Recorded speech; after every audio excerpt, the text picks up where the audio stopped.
இன்னைக்கு ஞான பழத்துக்கான கதையை நம்ம கேட்போமா? இதுல சிவனும் பார்வதியும் அவங்க பசங்களான கார்த்திகேயன் கணேசனும் ஒரு சண்டை போட்டுட்டு இருந்தாங்களாம். என்ன சண்டைன்னு கேட்கும்போது, நாங்க 2 பேர்ல யாரு ரொம்ப சிறந்தவங்கன்னு அவங்களுக்குள்ள ஒரு போட்டியா.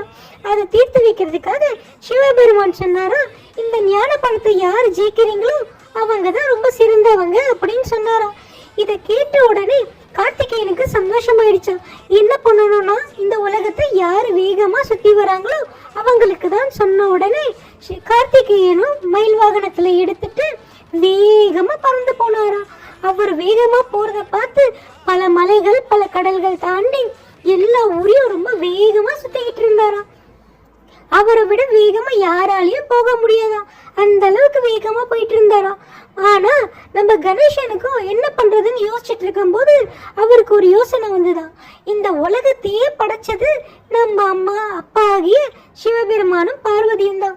அவங்க கிட்ட அவங்கள சுத்தி வந்து இந்த பழத்தை வாங்கிக்கலாமான்னு கேட்டாரா. அவங்களும் நீ நல்ல அருமையா யோசிச்சிருக்க, இது சிறந்த முடிவு அப்படின்னு சொன்னாங்களாம். இதை கேட்ட உடனே அவருக்கு சந்தோஷத்துல நல்லா துள்ளி குதிச்சு ஓடி போய் அவங்க அம்மா அப்பாவை 2 பேரையும் அவரை சுத்தி வந்து அந்த பழத்தை வாங்கிக்கிட்டாராம். அந்த பழத்தை பார்த்த உடனே நம்ம கணேசனுக்கு ரொம்ப சந்தோஷமா.